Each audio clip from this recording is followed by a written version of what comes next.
do your research, look at both sides. Don't just listen to a pediatrician. Don't just listen to anyone who wants to give you advice. You need to look at all the different sides of it and really do what's right in your heart for your kids, and listen to that mom voice inside of you, because it's super strong. Yeah. It's there. Right. Moms know things. And unfortunately, I think a lot of times moms get quieted by people who bully them into doing stuff because it's what you're supposed to do. Welcome to the Miracle Academy. This is your host, Scotty Cooper, and this is where miracles are expected.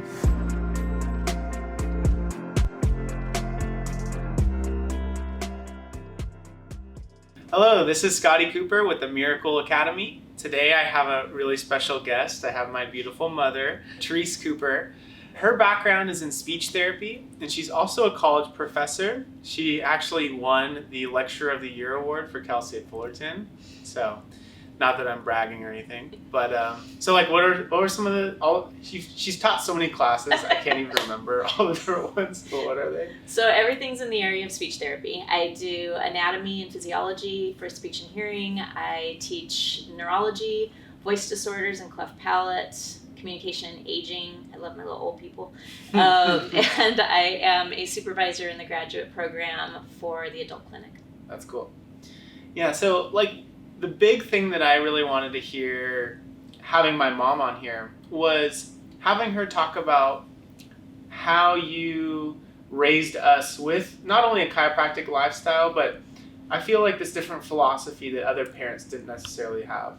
So what was it like being a mom raising us with the chiropractic lifestyle? Definitely different. Not something all my friends were doing. I would find myself oftentimes questioning some of the things that they were doing with their kids. I remember one time, this was so sad, Dad and I had finally decided to try and do something one of our friends had said about getting you to fall asleep.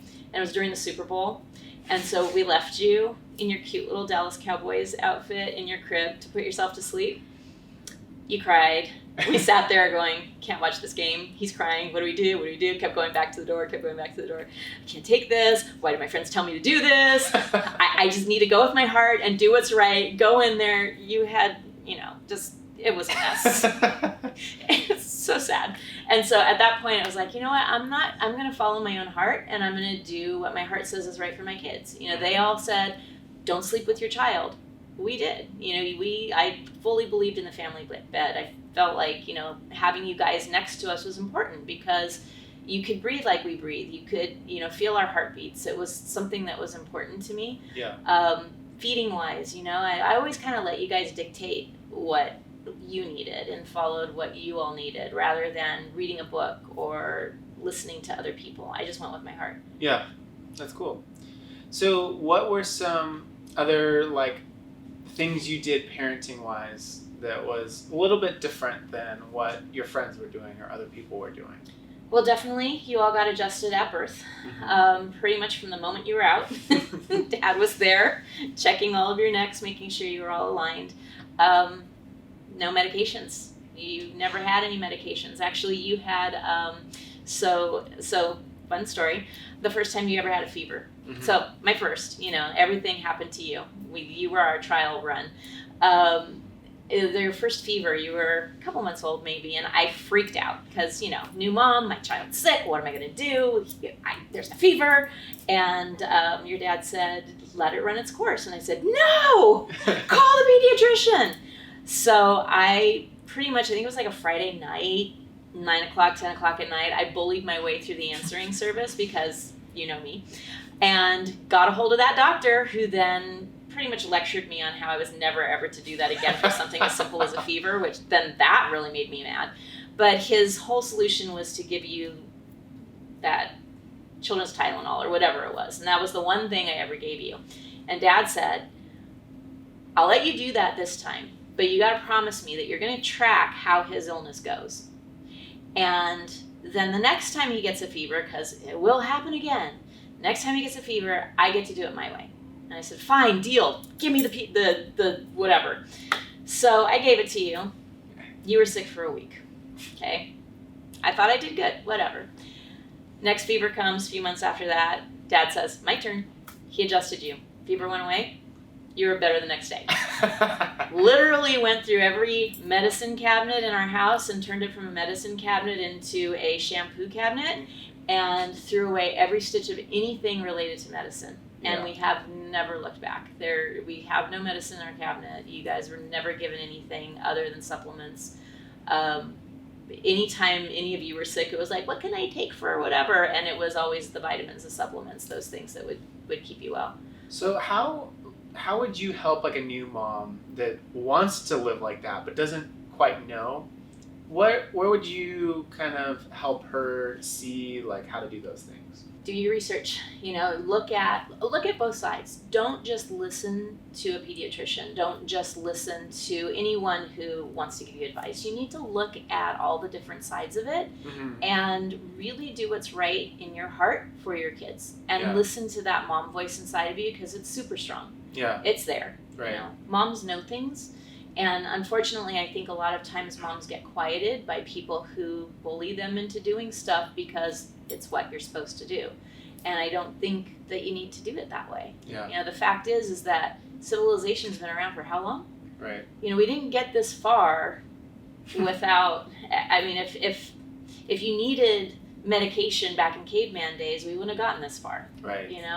I think that listening to that intuition and that voice inside is what really helps. Yeah. So I think too with like the parenting that you and Dad did for me and my siblings is you really helped us problem solve. Yes. Instead of just memorize and take everything as gospel. It was more so like we're going to teach you how to do something and then you got to figure it out.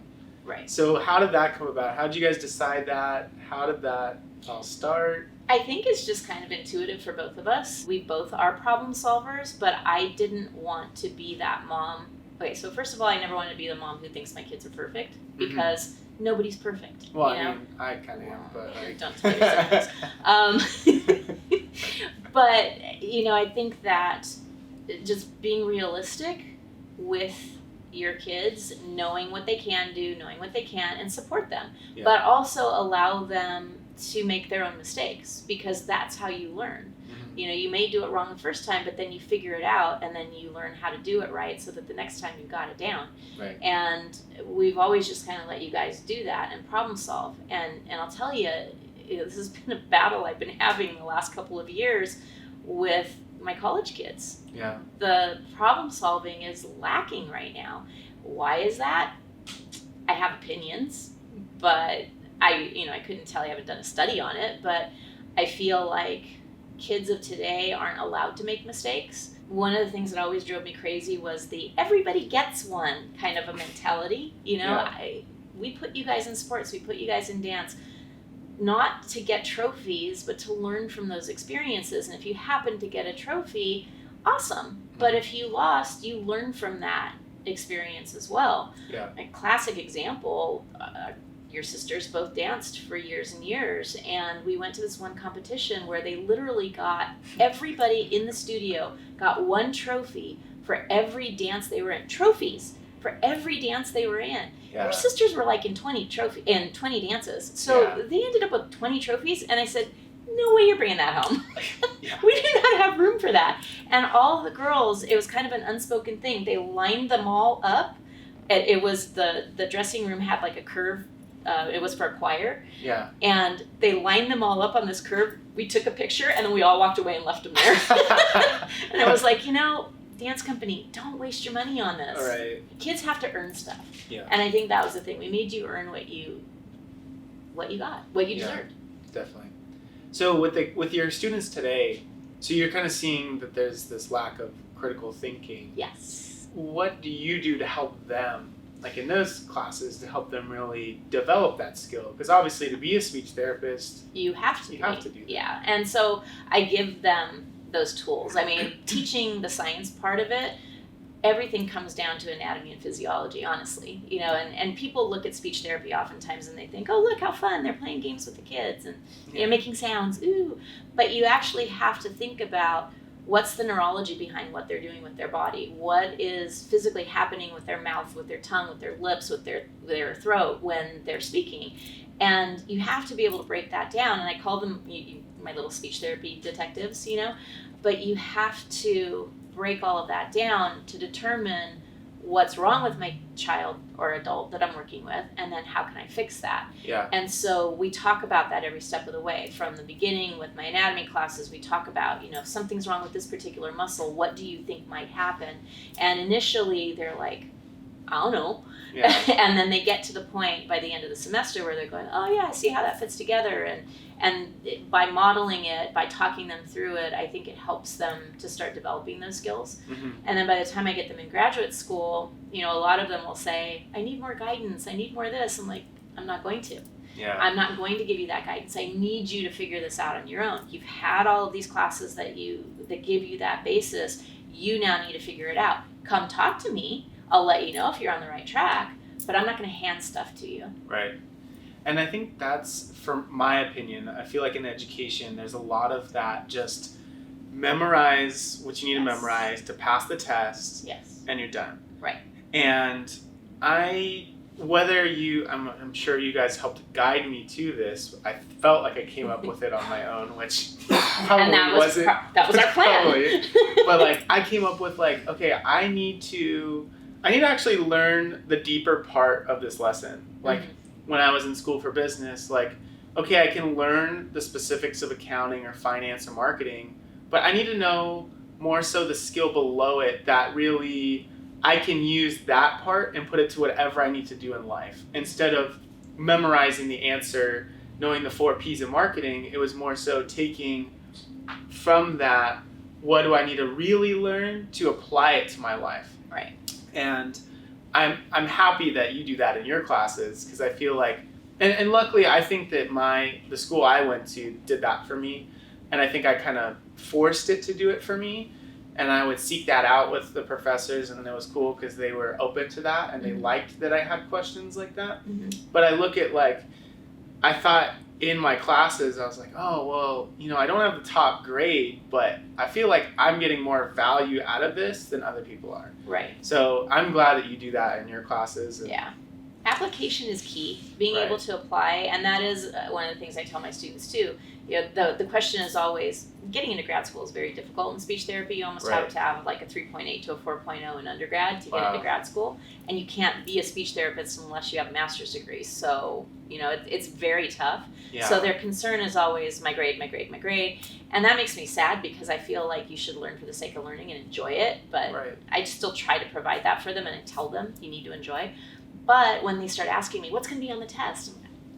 Anything I've talked about could be on the test. Well, what kinds of questions are you going to ask? And I always say, it's not going to be rote memorization. Because if I tell you memorize this set of muscles, you're going to memorize it, and then you're going to walk out the door, and it's going to float out of your head. Right. But if you can memorize where that muscle starts and where that muscle ends, and if you can reason through what is that muscle going to do, then you're going to remember that muscle. Right. And so, I teach them how to apply that critically so that it can help them through the tests, but then also to so that they can remember it later on. Right. And because every class is going to build on the next class, so they have to have that basis to get to the next level. Yeah.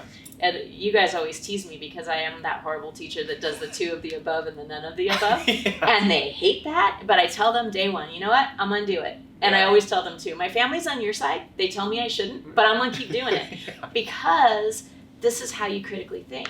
You have to look at all different sides of something.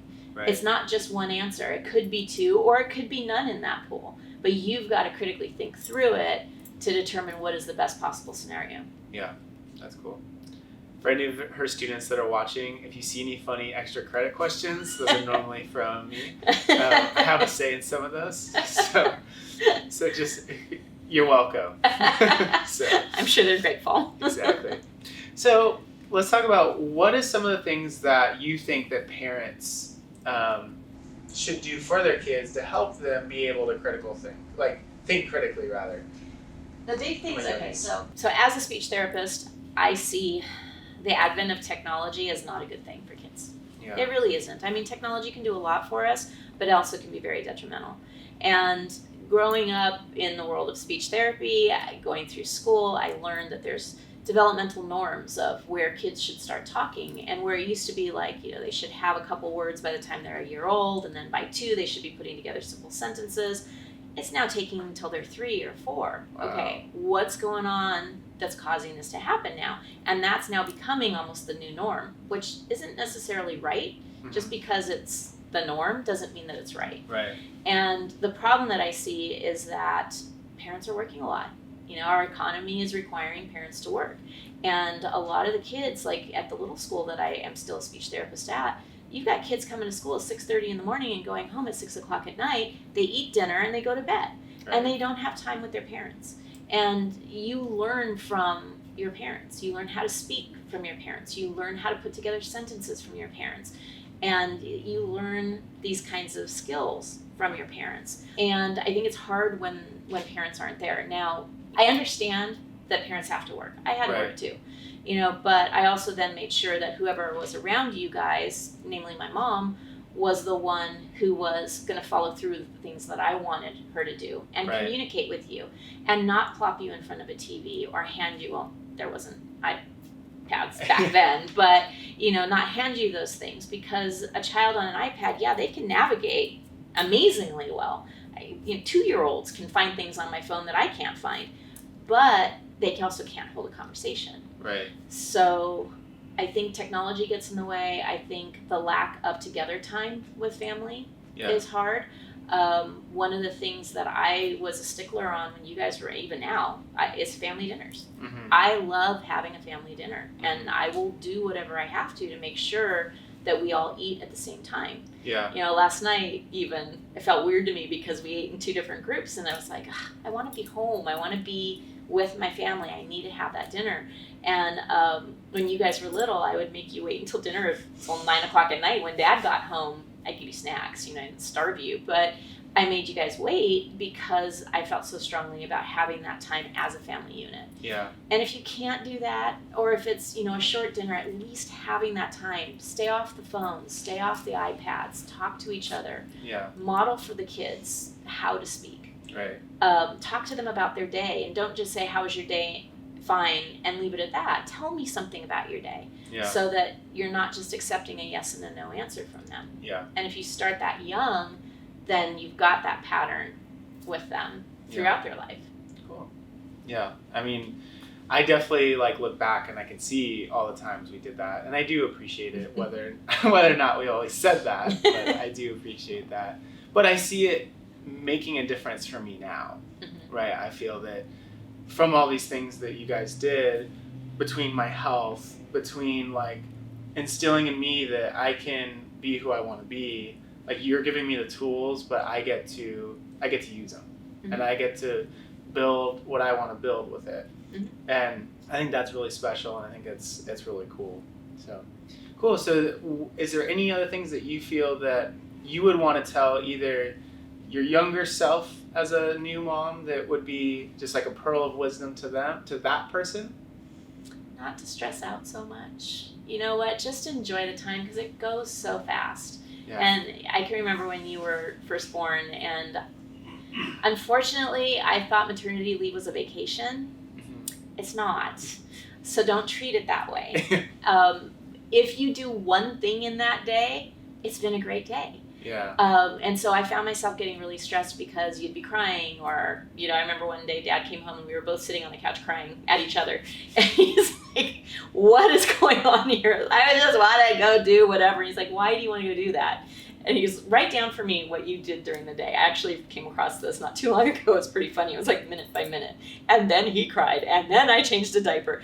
But, it was, just enjoy those moments. Enjoy the present time. Yeah. Because it does go by so fast. Yeah. And, yes, that part's gone, but now there's more to look forward to. But you have to enjoy those moments when they happen. This is why I'm behind on grading right now. Don't tell my students. But, you guys, your siblings or somebody will come home, and I will drop everything because I'd rather go spend time with you than to have to do that other stuff. So if it means I stay up late or I have to push it off to another day, I do that because my priority is my family. So maybe making that the priority, not worrying so much about the little stuff. The laundry will get done, the showers will get done, everything will get done eventually. Spend the time with the kids. Yeah. That's what's important. Cool. Awesome. Well, thank you so much for being on the Miracle Academy. You're welcome. For any moms or young moms that want guidance, that is one of the amazing things that we do here. Definitely is help guide them on the health aspect, right? Yes. Knowing that for a fever, you don't need to take a child's Tylenol. That you can do something else. That there's more options, and I think that's something we really excel at. So if you are that person, feel free to send me a message, a DM, or contact us here at Cooperstown Chiropractic that we can help you. So thank you again so much for watching. And this was Scotty Cooper with the Miracle Academy. Thank you very much.